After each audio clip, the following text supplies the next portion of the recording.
Hello everyone, welcome to another video. It's Francesco here.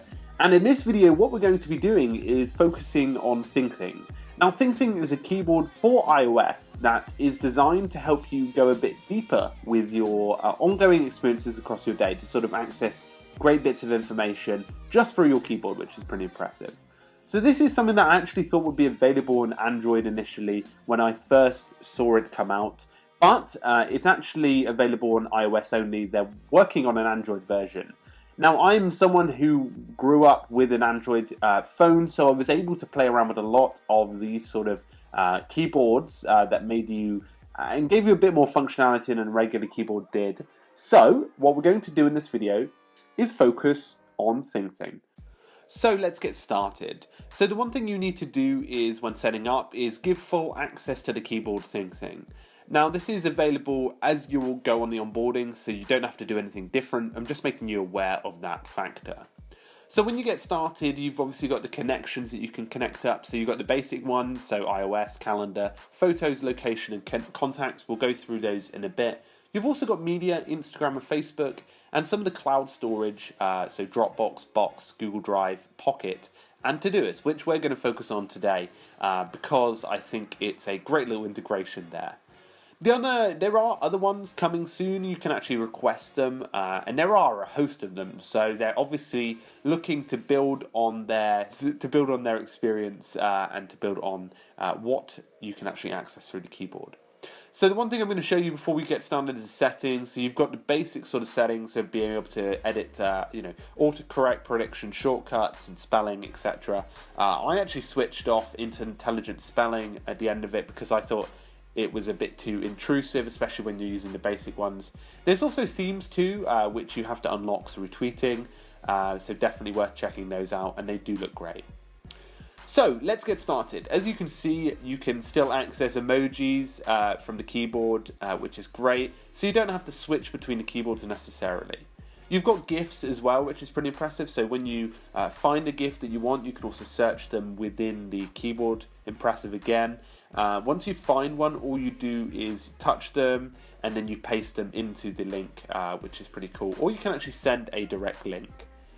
The next area is the images as well. So you can actually get access to all of the images on your phone, which is pretty impressive. The next thing is location.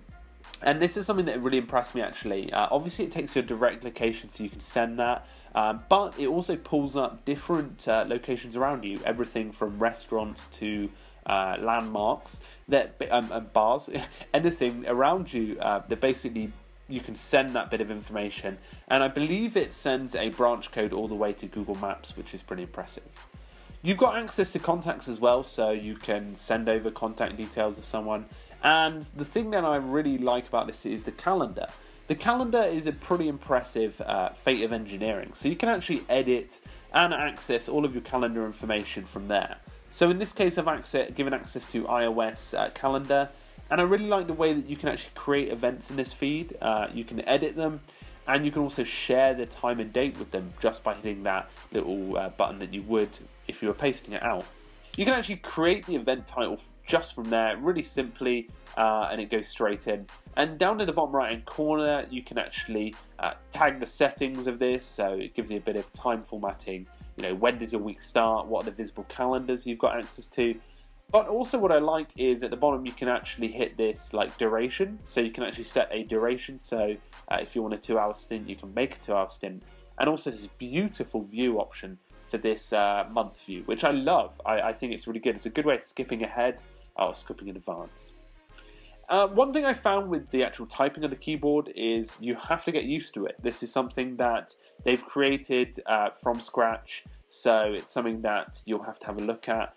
I didn't like it in terms of the keyboard. It takes a while to get used to, like it took about a week to get used to it, and I made several errors and mistakes. But again, this is something that's very minor. So jumping onto the Todoist part of stuff, so you can access all of your folders once you hooked up your Todoist. You can see all of the tasks and information in those folders. So if you made yourself some notes or lists, they're all there and you can actually see them. You can tick them off from here, which is pretty amazing, or you can add them, which is pretty cool. I really like this feature.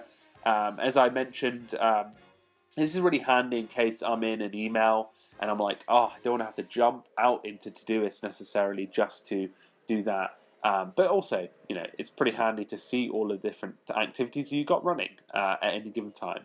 So what I liked about this experience is the calendar and also Todoist integration. I did like the ability to send location, which I thought was pretty good. But apart from that, I'll be using it occasionally. I have the ability to switch between apps. I love the little notifications it does when you tap on each of the buttons. So I'm really enjoying the experience so far, and I'll be doing some deeper integrations in the future. I'll be connecting it up with some of the storage applications that they've mentioned there. Anyway guys, I hope you found this video useful. Let me know in the comments whether you are using a keyboard on your Android or iOS device and what you think of it, and whether you download Thingthing and give it a go. Anyway guys, make sure to have a great week, keep productive, make sure to subscribe to the channel because I'm putting out regular content, and I'll see you guys very, very soon. Cheers.